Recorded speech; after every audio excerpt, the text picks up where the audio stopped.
ప్రభునందు ప్రియులారా, అపోస్తలుడైన పౌలు గారు పలికినటువంటి ఈ మాటని మీరు ఎప్పుడైనా ఆలోచించారా?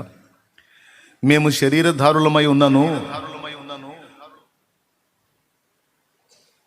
శరీరధారులమై నడుచుకొనుచున్నను, శరీర ప్రకారం యుద్ధము చేయము. మా యుద్ధోపకరణములు శరీర సంబంధమైనవి కావు, కానీ దేవుని ఎదుట దుర్గములను పడద్రోయ జాలగలిగినంత బలము కలవై ఉన్నవి అన్నాడు. అక్కడ రెండు సంగతులు ఆయన మనకు చెప్తున్నాడు. ఒకటి, యుద్ధాన్ని గురించి మాట్లాడుతున్నాడు. రెండవది, యుద్ధంలో ఉపయోగించే ఉపకరణాలు లేక ఆయుధాలను గురించి మాట్లాడుతున్నాడు. యుద్ధం, ఎవరికి ఎవరితో యుద్ధం, ఎందుకు యుద్ధం, ఎలాంటి యుద్ధం, ఆయుధాలేంటి, ఎవరికి ఎవరితో యుద్ధం అంటే, యేసుక్రీస్తు ప్రభుని ఒకడు గుర్తిరిగి ఆయన యందు విశ్వాసం ఉంచి మారు మనసు పొంది పాపక్షమాపణ నిమిత్తం బాప్తిస్మం పొంది ఒకడు దేవుని రాజ్యంలో చేర్చబడితే తనకు తెలియకుండానే ఒక యుద్ధ రంగంలోకి అతడు ప్రవేశించినట్టు. ఎందుకంటే అప్పటిదాకా ఏ సైతాను సంబంధిత దూతలతో తను వ్యవహరించాడో, ప్రయాణం చేశాడో, ఫ్రెండ్షిప్ చేశాడో, ఆ సమస్తాన్ని విడిచిపెట్టి మారు మనసు పొంది ఇప్పుడు జీవం గల దేవుని వైపు తిరుగుతున్నాడు. జీవం గల దేవుని వైపు తిరిగినప్పుడు అప్పటిదాకా తనతో వ్యవహరించిన వారు ఎవరైతే ఉన్నారో వీళ్ళందరూ కూడా అతనికి శత్రువులు అవుతారు. యేసు ప్రభు మన జీవితాల్లోకి రాకముందు సైతాను యొక్క ప్రభుత్వంలో మనం ఉన్నాం. వాడి దూతలు మనల్ని లేలారు. అందుకే చెయ్యరాని కార్యాలు మన ద్వారా జరిగినాయి. అవునా? ఎప్పుడైతే ప్రభువులోకి వచ్చేసామో ఆ గవర్నమెంట్ మాకొద్దు, ఆ ప్రభుత్వం మాకొద్దు, అది శాపగ్రస్తమైంది. మాకు జీవం కలిగిన దేవుడైన యేసయ్య గవర్నమెంట్ కావాలి, యేసయ్య ప్రభుత్వం కావాలని మనం ఎప్పుడైతే యేసయ్య గవర్నమెంట్లోకి వచ్చామో, మరి అంతకుముందు ఓల్డ్ గవర్నమెంట్ ఏం చేసిద్ది? ఖచ్చితంగా మన మీద యుద్ధం ప్రకటించింది. అలాగా అసలు ఇరుకు మార్గ ప్రవేశమే పోరాటం అన్నాడు. ఇరుకు మార్గమున ప్రవేశింప పోరాడుడి. అందులోకి అనేక మంది ప్రవేశించాలని పోరాడతారు, కానీ వాళ్ళ వల్ల కాదు అనే మాట స్పష్టంగా సాక్షాత్తు యేసయ్యే చెప్పాడు. యేసు ప్రభుని నమ్ముకోవటమే ఒక పెద్ద పోరాటం, రక్షణ పొందటం ఇంకా పోరాటం. బలాత్కారులే పరలోక రాజ్యమును స్వతంత్రించుకొనుచున్నారు అన్నాడు.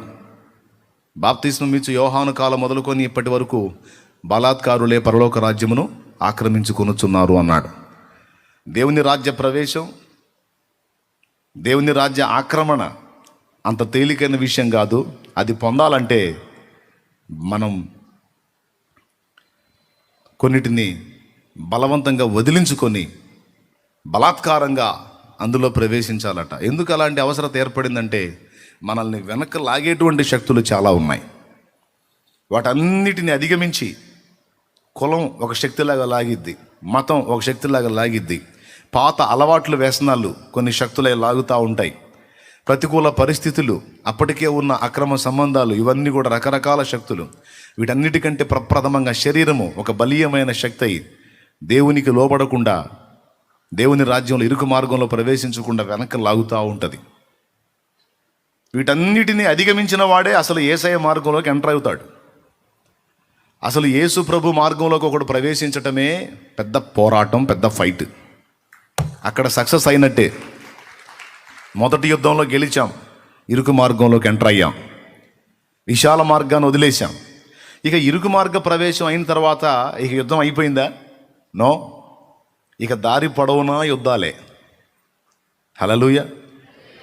ఐగుప్తు నుండి ఇశ్రాయేలు జనాంగం బయటికి వచ్చి ఇక ఏ యుద్ధం, ఏ పోరాటం లేకుండా హాయిగా కనాన్లో చేరారా?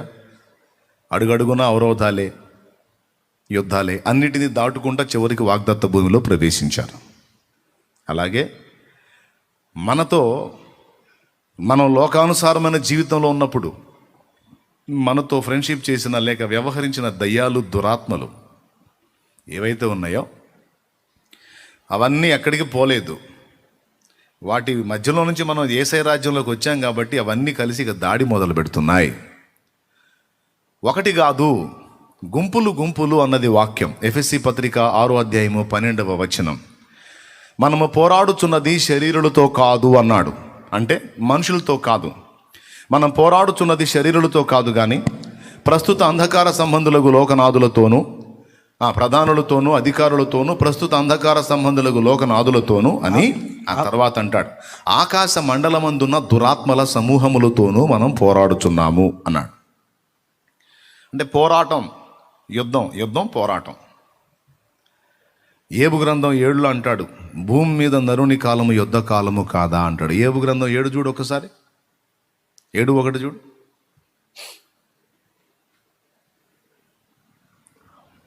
ఉందా? ఏముంది చదువు? భూమి మీద నరుల కాలము యుద్ధ కాలము కాదా. అదిగో, భూమి మీద నరుల కాలము యుద్ధ కాలము కాదా అన్నాడు. అంటే జీవితం అంతా ఫైటింగే అన్నమాట. నేను చెప్పానా? వాక్యం ఉందా? స్తోత్రం చెప్పండి పెద్దగా అందరూ కలిసి. ఇంకోసారి చెప్పండి. ఈ రిఫరెన్స్లన్నీ ఏం చెప్తున్నాయి? మనం యుద్ధ రంగంలో ఉన్నామని చెప్తున్నాయి. నీతికి అవినీతితో యుద్ధం, న్యాయానికి అన్యాయంతో యుద్ధం, పరిశుద్ధతకు పాపంతో యుద్ధం, తిరస్కారానికి మంచితనంతో యుద్ధం, క్రమమునకు అక్రమంతో యుద్ధం, ధనమా దైవమా, డబ్బుతో దేవునికి యుద్ధం, దేవునితో డబ్బుకి యుద్ధం, ఈ రెండింటి విషయంలో మనకి యుద్ధం. దేవుడిని ఎంచుకోవాలా, డబ్బుని ఎంచుకోవాలా, సిరియా దేవుడా?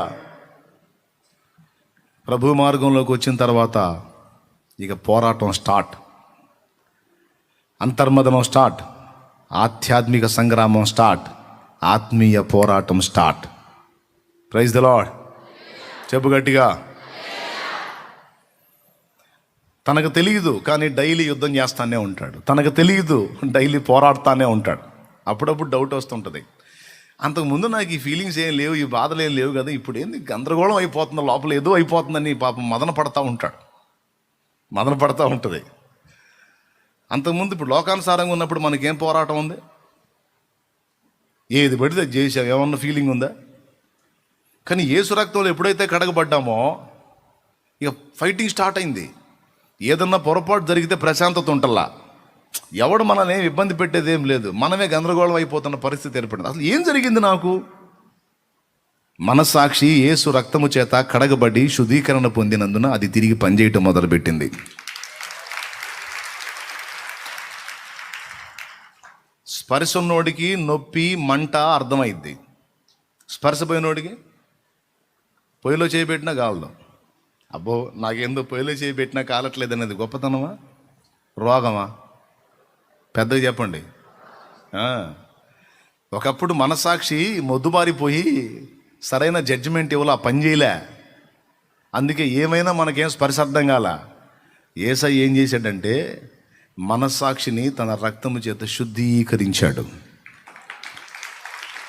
ఇప్పుడు అది తిరిగి పనిచేయటం మొదలుపెట్టింది. అంటే మొద్దుబారిపోయినటువంటి చర్మానికి మళ్ళా స్పర్శ అర్థం అవుతుంది. ఇప్పుడు పొయ్యిలో చేయబెట్టామనుకో సర్రుమని కాలుతుంది. కాలినప్పుడు హాయిగా ఉంటుందా?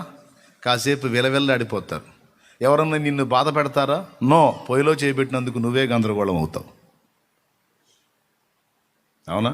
పక్కన వాళ్ళు మాట్లాడుతున్నా సరే, ఏమైంది? ఏం లేదు, ఏంటి అను.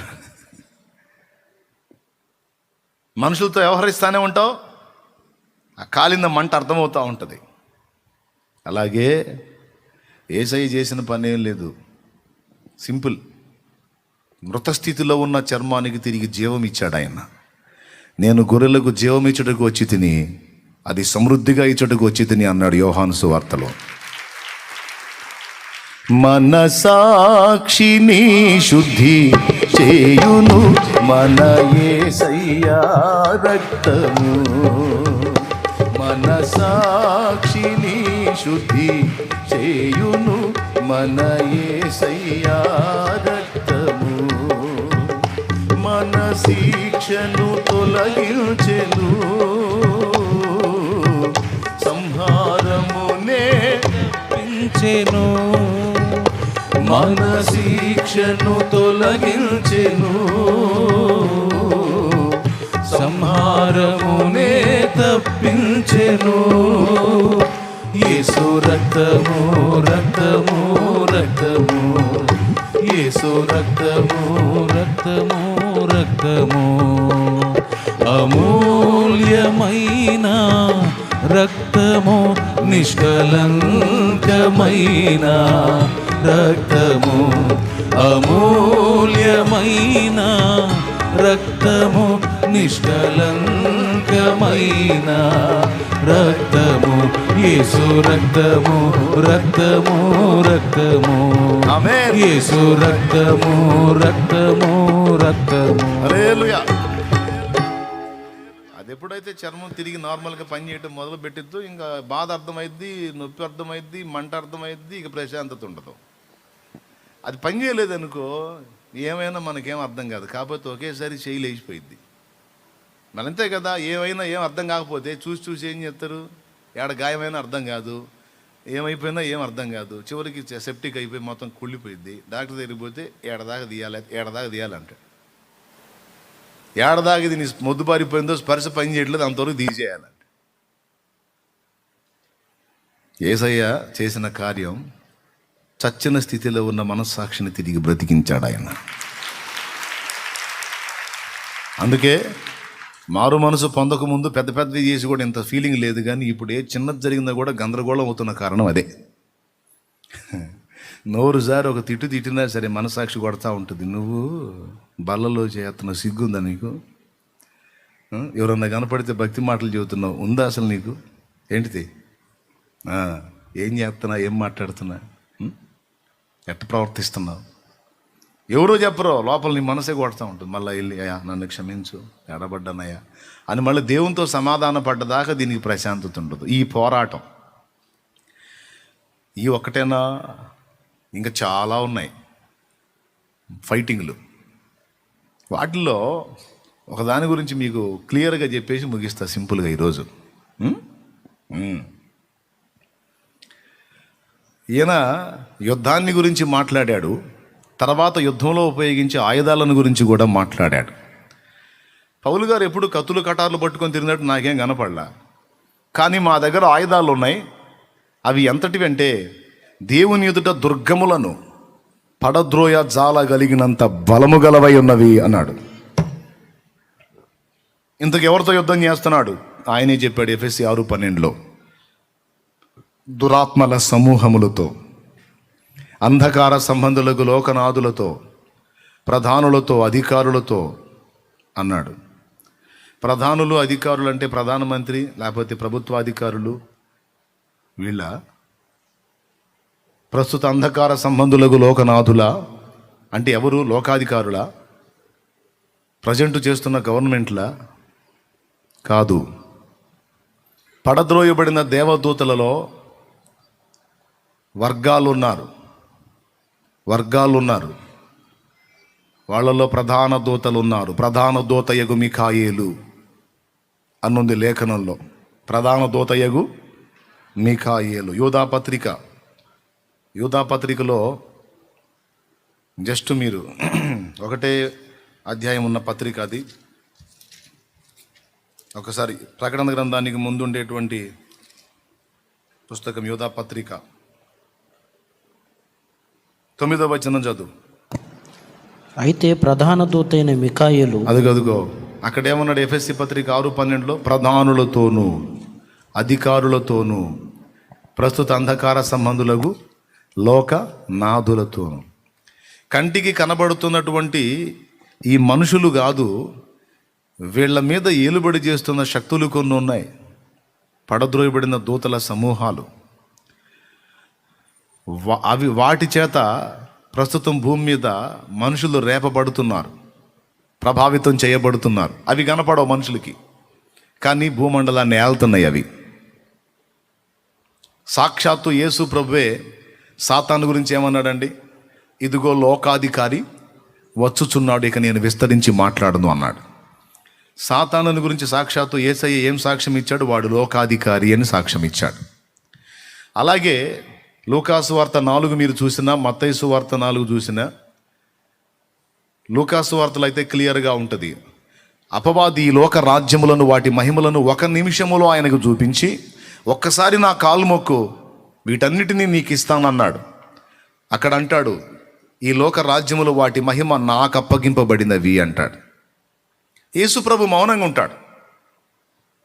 వాడు ఆ మాట అన్నప్పుడు సమస్తము నావిరా అనలేదు.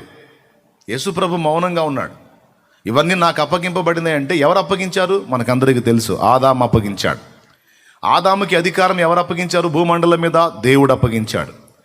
దేవుని చేత ఆదాము అధికారం పొందాడు. కానీ దేవుని మాటకు అవిధేయత చూపి అపవాది మాటకు విధేయత చూపినందున ఈ అధికారం అపవాది అయింది.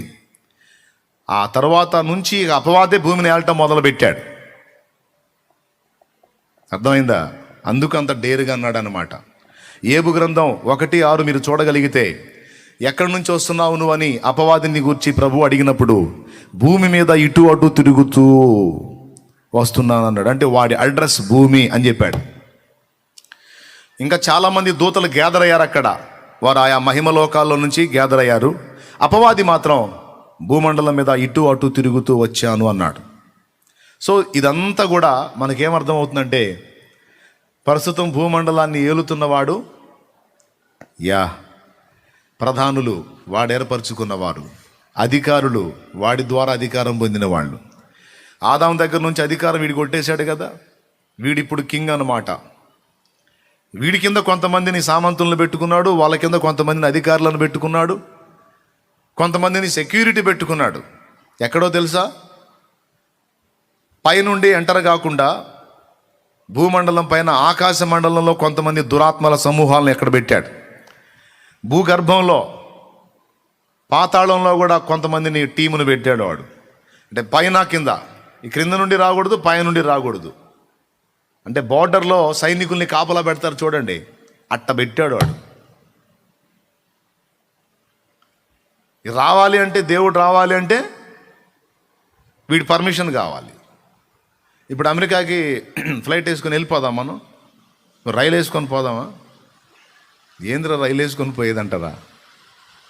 అమెరికాకి సొంతంగా ఫ్లైట్ వేసుకొని వెళ్ళగలమా? వాళ్ళు పర్మిషన్ ఇవ్వాలిగా. కాబట్టి ఈ భూమండలం మీద అధికారి వాడైనందున పైనుండి ఎవరు రావాలన్నా వీడికి అడ్డగించే అవకాశం, అధికారం ఉంది. గనుకనే దానియేలు గ్రంథం 10వ అధ్యాయంలో గాబ్రియేలు దూత దానియేలుకు దర్శన భావాన్ని వివరించడానికి వచ్చేటప్పుడు, పారసీకుల అధిపతి 21 దినములు నన్ను అడ్డగించెను అని రాయబడి ఉంది. ఎలా అడ్డగించాడు? గాబ్రియేలుని దేవుడు పంపితే, దేవుడు పంపిన ఒక దూతని పారసీకుల అధిపతి అపవాది అడ్డగించటమా? ఎంత ధైర్యం! ఏమిటా దమ్ము? గాబ్రియేలు దూత సాక్షాత్తు దేవుని చేత పంపబడ్డాడు. బహుప్రియుడు దానియేలుకు దర్శన భావం వివరించడానికి గాబ్రియేలు పంపబడితే, ఆ గాబ్రియేల్ని 21 రోజు ఆపేశాడు. రావడానికి వీల్లేదు, ఇదంతా నా జోన్, ఎట్లొస్తావు నువ్వు? దానియేలు మోకాళ్ళ మీద ఉన్నాడు, ప్రార్థనలో ఉన్నాడు, తిండి తిప్పలు వదిలేశాడు, స్నానపానాదులు వదిలేశాడు, దేవుని సమాధానం కోసం ఎదురు చూస్తూ ఉన్నాడు. దేవుడేమో బదులు ఇవ్వట్లేదు. బదులు ఎప్పుడో వచ్చింది, కానీ అడ్డగించబడింది. ఎందుకు ఆపాడు తెలుసా? అసలు వాస్తవంగా గాబ్రియేలు దగ్గర, దానియేలు దగ్గరకు వచ్చి దానియేలుని ఆపాలవాడు, కానీ దానియేలుని ఆపే దమ్ము వాడికి లేదు. అది ఇక్కడ ఆనందకరమైన విషయం. Praise the lord. దానియేలుని ఆపే దమ్ము వాడికి లేదు. ఎందుకంటే దానియేలు పట్టుదల ఏందో వాడికి తెలుసు. నా ట్రిక్కులు దానియేలు దగ్గర పనికిరావని అర్థమైంది వాడికి. అందుకే గాబ్రియేలు అనుకో, అక్కడ పరిచయం, పాత పరిచయం కాబట్టి ఆ పరిచయాన్ని బట్టి మిఖాయేలైనా గాబ్రియేలైనా దేవదూతలందరూ కూడా వాడిని గౌరవిస్తారు, అపవాదిని. అందుకే వాడెళ్ళి ఇక్కడ దానియేలుని ఆపటం కంటే గాబ్రియేలుని ఆపటమే ఉత్తమని పోయి గాబ్రియేలుకి అడ్డం తిరిగాడు. నువ్వు రావటానికి వీల్లేదు, వచ్చి దానియేలుకు నువ్వు ఆ దర్శన భావం చెప్పడానికి వీల్లేదని ఆపాడు. ఏమర్థమవుతుంది మీకు? అంటే బార్డర్లో ఉన్నాడు వాడు, అక్కడ నుంచి దేవదూతలు రాకుండా అడ్డగించాడు. ఎన్ని రోజులు? 21 దినములు అడ్డగించాడు. ఇక్కడ ఛాలెంజ్ ఏమిటో తెలుసా? వాడి ఆశ ఏమిటో తెలుసా? దానియేలు ఎంతకీ ప్రార్థనకు జవాబు రానందున లేచి వెళ్ళిపోతాడేమో అని వాడి ఆశ. అసలు ఎందుకు వాడు పని కట్టుకొని గాబ్రియేల్ని అడ్డగించాడు చెప్పనా? గాబ్రియేల్ వచ్చి చెప్పబోతుంది దానియేలుకి ఏంటో తెలుసా? వాడి అంతాన్ని గురించి చెప్పబోతున్నాడు. ప్రకటన గ్రంథంలో భవిష్యత్తు సంభవాలని దానియేలుకి ఓపెన్ చేయబోతున్నాడు గాబ్రియేలు. అది దానియేలుకు తెలియటం అపవాదికి ఇష్టం లేదు, అందుకు అడ్డగించాడు అన్నమాట. అవతల మనిషి పిలుస్తున్నాడు, అక్కడ మనిషి విజ్ఞాపన చేస్తున్నాడు. అతను పిలవకపోతే నేను వచ్చేవాడిని కాదు. అది అతను మోకాళ్ళుని తిండి తిప్పలు మాని మొర్ర పెడుతున్నాడు గనక దేవుడు అది చూసి నాకు సెలవిచ్చాడు, వెళ్ళి దర్శన భావం వివరించమని. ఇప్పుడు వాళ్ళు పిలవకపోతే మేము రాకూడదు. ఈ లోకాధికారివి నువ్వే, నీదే అధికారం. కానీ మరి నీ మనుషులు నన్ను పిలుస్తున్నారుగా. వాళ్ళకై వాళ్ళు నీ ప్రభుత్వాన్ని రద్దు చేసి మళ్ళా దేవుని ప్రభుత్వాన్ని స్వాగతిస్తే తప్పనిసరిగా మేము కదులుతాం. వాళ్ళు స్పందించినంత వరకు మేము స్పందించాది కాదు. వాళ్ళు ఒకవేళ స్పందిస్తే తప్పనిసరిగా మేము కూడా స్పందిస్తాం. కాబట్టి నీకు దమ్ముంటే పోయి ఆయన ఆపుకో. అర్థమైందా? కాలేదా? నీకు దమ్ముంటే పోయి అతను ఆపుకోపో. నన్ను ఆపుతామే? అతడు పిలిచినంత వరకు నేను వెళ్తానే ఉంటా. మేమేమన్నా బలవంతంగా వస్తున్నావా? అది నీ లోకంలో ఉన్నవాడే దేవుణ్ణి అడుగుతున్నాడు చూడు. ఇప్పుడు వాడు ఏం చేస్తాడు? ఏమన్నాగా నువ్వు రావటానికి లేని బలం ప్రదర్శించాడు. అప్పుడు ప్రధాన దూతయ్యకు మిఖాయేలు వచ్చాడు. అక్కడికి వచ్చి వాంతో ఇతను తలపడ్డాడు, ఫైటింగ్ దిగాడు. వాళ్ళిద్దరూ ఫైట్ చేసుకుంటుంటే అప్పుడు గాబ్రియేల్ వచ్చాడు భూమి మీదకి. వచ్చి దానియేలుకు చెప్తున్నాడు, నీవు ఆ దర్శన భావం తెలుసుకోవాలని నీ మనస్సు నిలిపిన ఆ మొదటి దినమందే నీ దగ్గరకు వెళ్ళి దాని భావం వివరించమని నాకు సెలవైంది. అయితే పారసీకుల అధిపతి 21 దినములు నన్ను అడ్డగించెను. ప్రైజ్ ద లార్డ్, హల్లెలూయా. 21 దినములు అడ్డగించాడు, అందువల్ల డిలే అయింది, లేట్ అయింది నాయన. ఇప్పుడు వస్తున్నా, ఇదిగో వచ్చా, నీకు నువ్వు బహుప్రియుడు. ఎందుకంత ముచ్చటేసింది దానియేలు విషయంలో అంటే మొండోడు, లేవడో. 21 రోజు కాదు, సమాధానం రాకపోతే 41 రోజు సరే లేవడు. దేవునికి మహిమ. ఇప్పుడు ఈ మ్యాటర్ అంతటిని బట్టి ఏమర్థమైంది?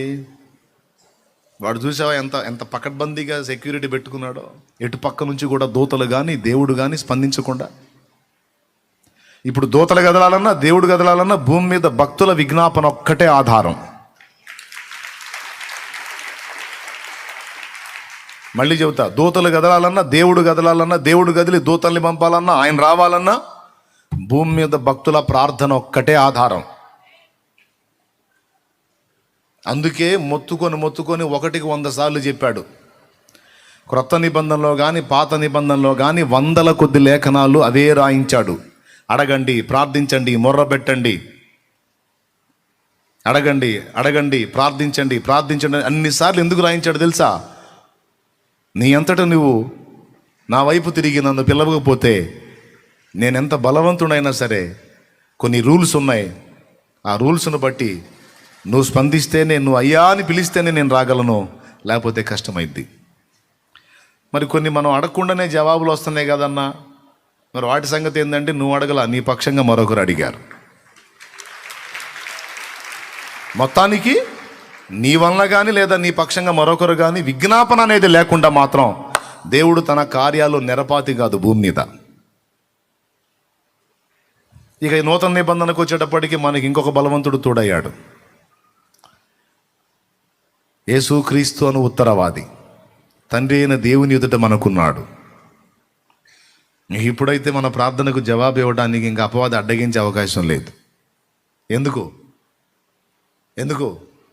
మన పక్షమున విజ్ఞాపన చేసేవాడు నిరంతరం ఆయన ఎదుటున్నాడు.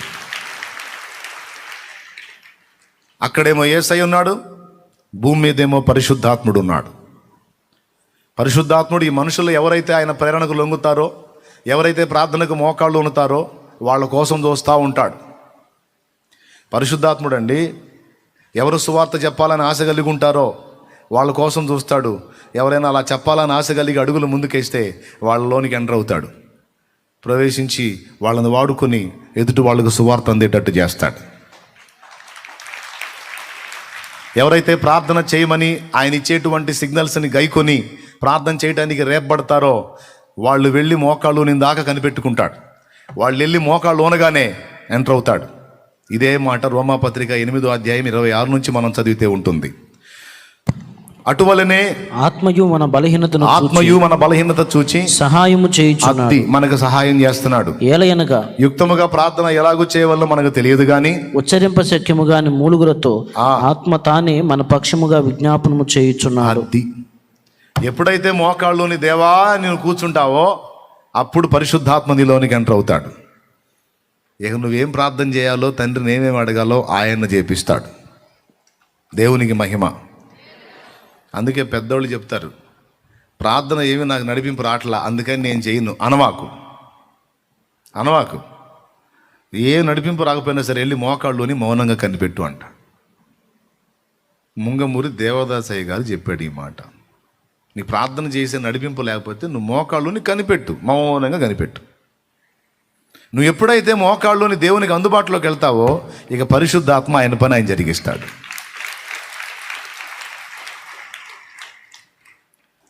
అర్థమైందా? నాకు అసలు చేయబుద్ధి కావట్లేదు. ఓకే, మోకాళ్ళుని ఆ మొక్కే చెప్పు.